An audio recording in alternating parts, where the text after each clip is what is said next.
everyone, welcome back to my channel. If you haven't subscribed my channel yet, please subscribe now. और आज हम continue करने जा रहे हैं हमारा न्यूट्रिशन वाला चैप्टर जो हमने पिछले लेक्चर में पढ़ लिया था। काफ़ी सारी चीज़ें जैसे कि न्यूट्रिशन क्या होता है, कितने टाइप्स का होता है, प्लांट्स में कैसे न्यूट्रिशन होता है और न्यूट्रिशन की क्या सिग्निफिकेंस होते हैं, फोटोसिंथेसिस क्या होता है ना।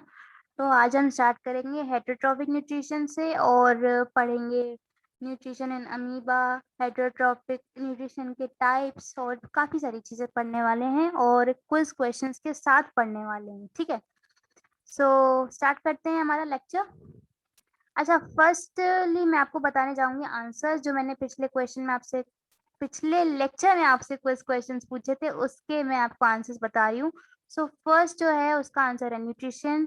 सेकंड है आपका CO2 plus H2O will give C6H12O6 which is also known as glucose plus oxygen, and third का है क्लोरोप्लास्ट। तो इसका जो क्वेश्चंस है वो आपको पिछले लेक्चर में मिल जाएगा, आप उधर से जाके चेक कर सकते हैं। ओके, सो आज के टॉपिक से स्टार्ट करते हैं। हेटरोट्रॉफिक न्यूट्रिशन हमको पढ़ना है, ऑटोट्रॉफिक हम ऑलरेडी पढ़ चुके हैं पिछले लेक्चर में। जिसने वो वीडियो नहीं देखी है तो प्लीज जाके वो वीडियो आप देख लो, और उस वीडियो की लिंक मैंने नीचे डिस्क्रिप्शन बॉक्स में डाल रखी है, तो बस आपको एक क्लिक करना है और आप उस लेक्चर पे जाके पहुंच जाएंगे। ओके, और एक और बात, फिर हम स्टार्ट कर रहे हैं हमारा लेक्चर, कि अगर आपको इस चैप्टर के नोट्स चाहिए हैं तो वो आप ले सकते हैं नीचे डिस्क्रिप्शन से, मैंने उसमें भी लिंक डाल दिया डिस्क्रिप्शन में, आप जाके चेक कर सकते हैं नोट्स को, एक बार गो थ्रू कर सकते हैं उससे।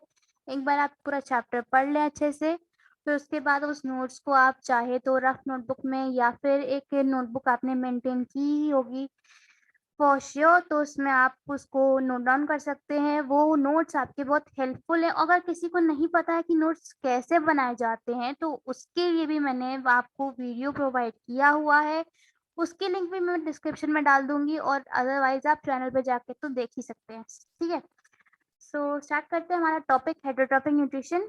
सो क्या होता है हेटरोट्रॉफिक न्यूट्रिशन? वो होता है हेटरोट्रॉफिक न्यूट्रिशन कि जिसमें जो ऑर्गेनिज्म होता है वो दूसरे ऑर्गेनिज्म से अपना फूड लेता है या दूसरे ऑर्गेनिज्म पे अपने फूड के लिए डिपेंडेंट होता है, उसे हम कहते हैं हेटरोट्रॉफिक मोड ऑफ न्यूट्रिशन। ठीक है, इसमें लिखा हुआ भी है the mode of nutrition in which organisms take food from another organism is called heterotrophic nutrition. Okay, next point क्या है? Organisms other than green plants and blue green algae, which is also known as cyanobacteria, follow the heterotrophic mode of nutrition. तो जो आपके green plants होते हैं और blue green algae होती है वो भी आपका हेटरोट्रॉफिक मोड ऑफ न्यूट्रिशन को फॉलो करते हैं। थर्ड पॉइंट क्या है? Heterotrophic nutrition can be further divided into 3 types. तो कौन कौन से टाइप्स में डिवाइड हो सकता है हेटरोट्रॉफिक न्यूट्रिशन? सैप्रोफिटिक में हो सकता है, होलोजोइक में हो सकता है और पैरासिटिक में हो सकता है। ठीक है, अब हम इन तीनों को थोड़ा डिटेल में पढ़ते हैं। तो सैप्रोफिटिक न्यूट्रिशन क्या होता है? In saprophytic nutrition the organism secretes digestive juices on the food. तो इसमें जो आपका ऑर्गेनिज्म होता है उसके अंदर होता है कुछ डाइजेस्टिव जूसेस होते हैं, कुछ एंजाइम्स प्रेजेंट होती हैं जिनको वो अपने फूड पे सिक्रीट करता है और उससे उसका जो फूड है वो डाइजेस्ट हो जाता है। ठीक है, सो इसकी डेफिनेशन को आप रेफर कर सकते हैं। All the decomposers follow saprophytic nutrition. तो जितने भी डिकम्पोजर्स होते हैं वो सैप्रोफिटिक न्यूट्रिशन को फॉलो करते हैं। Some insects like house flies also follow this mode of nutrition. तो जो इंसेक्ट्स होते हैं और हाउस फ्लाइज होती हैं वो भी इस न्यूट्रिशन के मोड को फॉलो करते हैं। Okay, Holozoic nutrition. In holozoic nutrition, digestion happens inside the body of the organism, that is after the food is ingested. So, holozoic में क्या होता है? सैप्रोफिटिक में क्या होता है कि जो ऑर्गेनिज्म था उसके अंदर कुछ एंजाइम्स प्रेजेंट थी जिस जो अब वो अपने फूड के ऊपर डाल रहा था, सिक्रीट कर रहा था और उससे उसका फूड डाइजेस्ट हो रहा था। ठीक है, अब इसमें ऐसा कहीं नहीं लिखा है कि वो इंजेस्ट हो रहा था या उसने पहले खा लिया फिर बाद में डाइजेस्ट हो रहा है, नहीं। पहले क्या है, होलोजेक में क्या होता है? पहले होता है इंजेशन, फिर होता है आपका डाइजेशन। मतलब कि पहले फूड को जो ऑर्गेनिज्म है वो अपनी बॉडी के अंदर लेगा या उसको खाएगा, उसके बाद उसका डाइजेशन शुरू होगा। ठीक है, और वो बेसिकली बॉडी के अंदर होता है, ना कि बॉडी के बाहर होता है। ठीक है, पैरासिटिक न्यूट्रिशन क्या होता है? पैरासिटिक न्यूट्रिशन होता है वो न्यूट्रिशन जब आपका कोई ऑर्गेनिज्म किसी दूसरे ऑर्गेनिज्म पे जाकर रहता है, चाहे वो उसकी बॉडी के अंदर रहे, चाहे बाहर रहे, ठीक है? और उधर से वो अपना जो फूड है उसको कैप्चर करता है या कंज़्यूम करता है, जो भी आप कहना चाहें, है ना? पैरासिटिक न्यूट्रिशन तो वैसे भी हम बचपन से पढ़ रहे हैं, है ना? और इसका जो एग्ज़ाम्पल है, बेस्ट एग्ज़ाम्पल जो हमेशा दिया जाता है, वो होता है लाइस, लीच, आपका टिक, फ्लीस एक्सेट्रा, ठीक है? अच्छा, नेक्स्ट है आपका क्विज़ क्वेश्चन। मेरे को बहुत फेवरेट लगते हैं ये क्विज़ क्वेश्चन। अच्छा, ये क्विज़ क्वेश्चन यहाँ क्यों रखे जाते हैं? वो इसलिए रखे जाते हैं ताकि आपका रिवीजन अच्छा हो और आपकी जो कैचिंग पावर है वो थोड़ी-सी इंक्रीज़ हो, ठीक है? Select the correct statement. अब आपको इन चारों में से करेक्ट स्टेटमेंट को सिलेक्ट करना है। तो पहला क्या है? Heterotrophs make their food, heterotroph utilise solar energy to make food, heterotrophs do not make their own food, या फिर heterotrophs are capable of converting carbon dioxide and water into carbohydrates. अब इसमें से आपको बताना है कि इसका करेक्ट ऑप्शन क्या है? ए है, बी है, सी है या डी है? और इसका आंसर आपको कहाँ देना है? नीचे कमेंट बॉक्स में, जिससे मैं आपके आंसर्स को देख सकूँ और पता कर सकूँ कि आप लोगों की प्रिपरेशन कैसी चल रही है। ओके, सो बात करते हैं होलोज़ोइक न्यूट्रिशन के बारे में।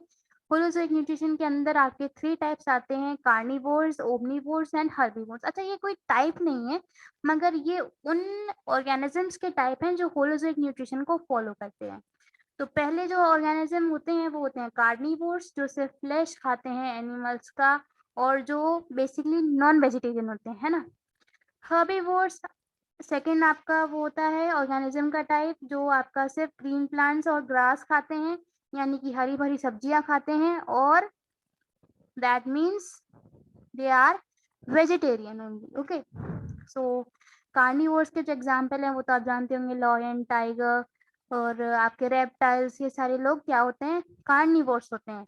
हर्बीवोर्स कौन-कौन होते हैं? काउस आपका होता है, ज़ेब्रा, बफेलो, डियर, तो ये सारी चीज़ें ये सारे ऑर्गेनिज़म्स होते हैं आपके हर्बीवोर्स, ठीक है? अब जो ओमनीवोर्स होते हैं ये थोड़े से अलग होते हैं। ये दोनों ही टाइप को मिलके बनते हैं। ये ऐसे ऑर्गेनिज़म्स होते हैं जो जो दोनों चीज़ें खाते हैं, प्लांट्स को भी खाते हैं और एनिमल्स को भी खाते हैं। अब इसमें एग्ज़ाम्पल्स कौन-कौन से आते हैं आपके? एग्ज़ाम्पल आता है आपका bear, pig, human beings and hen. Okay. Now another quiz question is here for you, because you have to visualize, you have to learn, you have to revise. Okay. So second question क्या कह रहा है हमसे? Which is the following, which of the following of होना चाहिए, basically यहाँ पे is लिखा है, sorry for my mistake. Okay, so which of the following is saprophytic? अब इनमें से saprophytic क्या है? राउंड वर्म, लीस या लाइस, जो भी आपको कहना हो, मशरूम और लीच। तो इसमें से क्या सैप्रोफिटिक है? इन तीन चारों में से कौन सा करेक्ट ऑप्शन है, उसको आपको कमेंट्स में लिख के बताना पड़ेगा कि ऑप्शन कौन सा करेक्ट है, तभी मैं समझ पाऊंगी कि आपको कितना पता है और आपकी कैसी चल रही है आपकी तैयारी, है ना? अच्छा, अब हम बात करते हैं न्यूट्रिशन एंड अमीबा के बारे में।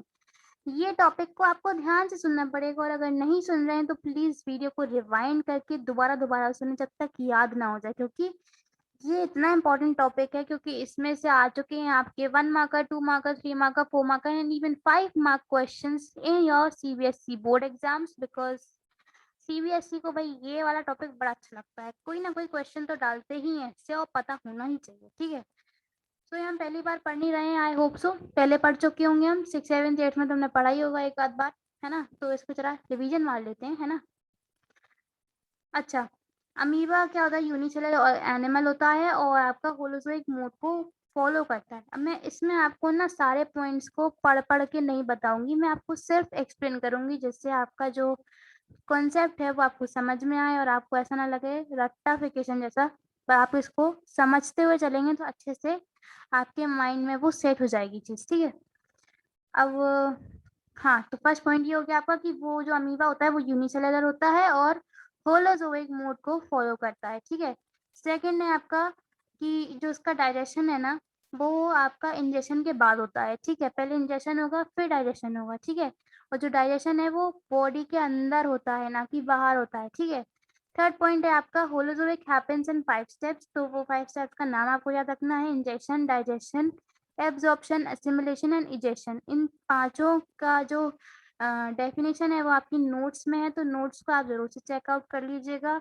उसमें ऐसी कोई भी चीज नहीं है जो मिस हो रही हो। सो आपको एक बार तो नोट्स देख ही लेने चाहिए। उसकी लिंक मैंने डिस्क्रिप्शन में मेंशन की हुई है, so you can check it out. यहाँ पे मैंने एक डायग्राम के फॉर्म में आपको समझाने की कोशिश की है कि जो डाइजेशन है या न्यूट्रिशन है अमीबा में कैसे होता है। सो 5 स्टेप में होता है इंजेशन, डाइजेशन और एब्जॉर्प्शन, असिमिलेशन एंड इजेशन। ठीक है। सो फर्स्ट आता है आपका इंजेशन। इंजेशन का मतलब होता है फूड को इनटेक करना। ठीक है। यहाँ पे ये जो है ना, ये है फूड पार्टिकल आपका। ठीक है। और ये आपका पता ही होगा, ये तो अमीबा है ही। तो ये क्या करता है अपनी बॉडी से, इस तरीके से सीडोपोडिया निकालता है। सीडोपोडिया यानी कि आर्म्स ऑफ अमीबा या हैंड्स ऑफ अमीबा, जिसकी वजह से जो फूड होता है जो आउटसाइड होता है, सीडोपोडिया की वजह से अमीबा अपना फूड को कैप्चर कर पाता है। ठीक है। So it is the capturing unit of amoeba which is also known as pseudopodia. अच्छा, अब ये सीडोपोडिया इसे धीरे धीरे एक्सपैंड होते हैं और ऐसा सर्कल बना लेते हैं, और इस सर्कल को हम कहते हैं फूड वैक्यूल। ठीक है। इसे हम क्या कहते हैं, वैक्यूल, फूड वैक्यूल। इसका भी जो नोट्स में है ना पूरा मेंशन अच्छी तरीके से विथ डायग्राम की क्या होता है, डाइजेशन, इंजेशन और ये सारी चीजें हैं उसके अंदर, तो रेफर कर लीजिएगा। अच्छा, डाइजेशन, अब यहाँ पे क्या होता है, जैसे ये यहाँ पे फूड वैक्यूल बन गया, ये इसके अंदर आ गया, ऐसे गोल गोल आ गया इसके अंदर। ठीक है। अब इसमें क्या होगा, ये हो जाएगा ब्रेक डाउन। डाइजेशन का मतलब क्या होता है, the breaking down of complex substances into simple substances to utilize nutrients from that particular food material और food का जो भी आइटम आप खाते हो वो। ठीक है। अब डाइजेशन होगा, डाइजेशन हो गया। ठीक है। छोटे छोटे पार्टिकल्स में ब्रेक डाउन हो गया, वो हो गया आपका डाइजेशन। अब क्या होगा, एब्जॉर्प्शन होगा। ये जो छोटे छोटे पार्टिकल्स ब्रेक हुए इसमें, इसमें से जो इम्पोर्टेंट इम्पोर्टेंट न्यूट्रिएंट्स हैं आपके, वो अमीबा ले लेगा, तो उसे हम कह देंगे एब्जॉर्प्शन। यानी कि जब न्यूट्रिएंट्स एब्जॉर्ब हो जाएंगे उससे, फूड पार्टिकल्स से, जो सिंपल सब्सटेंसेस हैं उससे, जो मेन आपके न्यूट्रिएंट्स हैं वो आपके एब्जॉर्ब हो गए, तो उससे हमने कह दिया एब्जॉर्प्शन। फिर होता है एसिमिलेशन। एसिमिलेशन में क्या होता है, जो वेस्ट मटेरियल है या जो वेस्ट है उसमें से बाकी बचा कुचा, वो एक वैक्यूल के अंदर आपका आ जाता है, और उसमें क्या होता है आपका जो बेस, और जो बहुत ज़्यादा कॉम्प्लेक्स चीज़ें होती हैं, न्यूट्रिशन में भी काफ़ी सारे टाइप होते हैं, जैसे माइक्रो न्यूट्रिशन और मैक्रो न्यूट्रिशन और माइक्रो न्यूट्रिशन। ठीक है। तो ये दोनों चीज़ें आएंगी आपके असिमिलेशन और एब्जॉर्प्शन में। ठीक है। तो उसके बाद जब सब हो ही गया, तो उसका ऐसा वैक्यूल बना के वो क्या करेगा अमीबा, तो क्या करेगा, जैसे सीरोपोडिया इसने खोले थे ना ऐसे, वेट, तो जैसे ये सीरोपोडिया ऐसे ओपन हुए थे, अब ये क्या हो जाएंगे, इसका हो जाएगा रिवर्स प्रोसेस। अब ये यहाँ से खुलते जाएंगे ऐसा, तो ये यहाँ से जो फूड है वो हो जाएगा बाहर, और न्यूट्रिशन साइकिल कंप्लीट हो जाएगी अमीबा। ठीक है। अब जरा हम देख लेते हैं होलोजोइक के स्टेप्स, थोड़ा सा थ्योरी में या फिर लिखावटीपन में। ब्लैक जो आपके लेटर्स होते हैं उसमें आपको देखने की आदत है, तो वो भी हम समझ लेते हैं क्या होता है। ठीक है।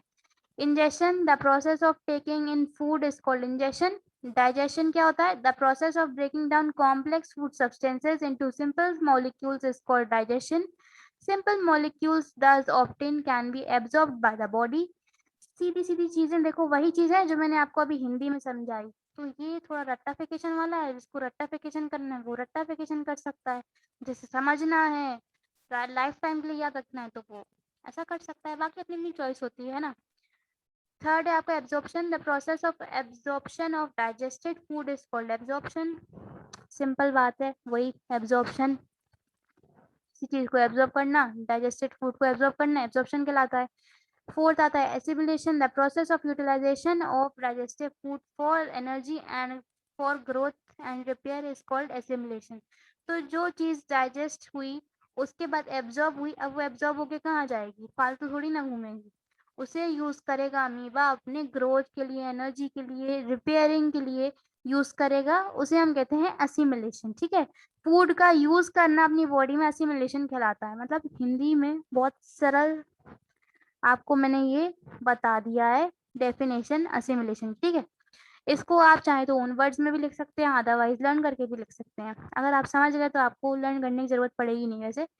डाइजेशन क्या होता है? The process of removing undigested food from the body is called digestion और throwing out the waste material from the body is also called digestion. Okay, तो ये 5 स्टेप्स हैं, 1 2 3 4 5। Ingestion, digestion, absorption, assimilation and egestion जो आपको याद करने ही करने हैं। अब जैसे ये 5 हैं, यही आ गए आपके कि explain the types steps of holozoic nutrition in amoeba with the help of label diagram. अब आपको डायग्राम भी बनाना पड़ेगा ये वाला, और आपको एक्सप्लेन करना पड़ेगा ये पाँचों पॉइंट को, ठीक है? जो आप अपने बोर्ड एग्जाम्स में कर रहे होगे, ठीक है? Next and last quiz question, I think so, of this lecture, which is name the part of the amoeba which is mainly responsible for capturing of food. अभी मैंने अच्छे से आपको बताया था, जिसने समझा होगा तो उसको तो आ जाएगा, और जिसको नहीं समझा होगा जिसने, वो जाएगा वही पीछे रिवाइंड करेगा, फिर देखेगा वीडियो को कि क्या बताया था मैंने, है ना? सो ए है आपका फूड वैक्यूल, बी है न्यूक्लियस, सी है सीडोपोडिया या डी है गोल्जी बॉडीज। आंसर्स आपको कमेंट में बताने हैं और राइट आंसर्स मैं आपको नेक्स्ट लेक्चर में बताऊंगी। नोट्स का मैंने आपको बता ही दिया है कि वो आपको डिस्क्रिप्शन में मिल जाएंगे, नीचे पिछले वीडियो की लिंक भी मिल जाएगी। और मैंने चैनल पे आपका सिविक्स का फर्स्ट चैप्टर डेवलपमेंट कंप्लीट करा दिया है, तो अगर आपको एसएसटी से रिलेटेड भी वीडियो देखना है तो आप चैनल पे जाके देख सकते हैं। एंड नोट्स कैसे बनाने हैं, टाइम टेबल क्या फॉलो करना है, उसका भी मैंने सेपरेट वीडियो अपने चैनल पे बना रखा है, तो आप जाके उसको चेक कर सकते हैं, ठीक है? So thank you for this lecture, and don't forget to subscribe my channel. If you like my video, please share with your friends also, so that उनको भी नॉलेज मिल जाए अच्छी अच्छी आपकी तरह, वो भी आप जो इसका चैप्टर है बायोलॉजी का, न्यूट्रिशन, वो भी समझ पाए अच्छे तरीके से, अगर उन्हें कोई डाउट आ रहा है तो। So will be meeting in our next lecture, till then take care and bye.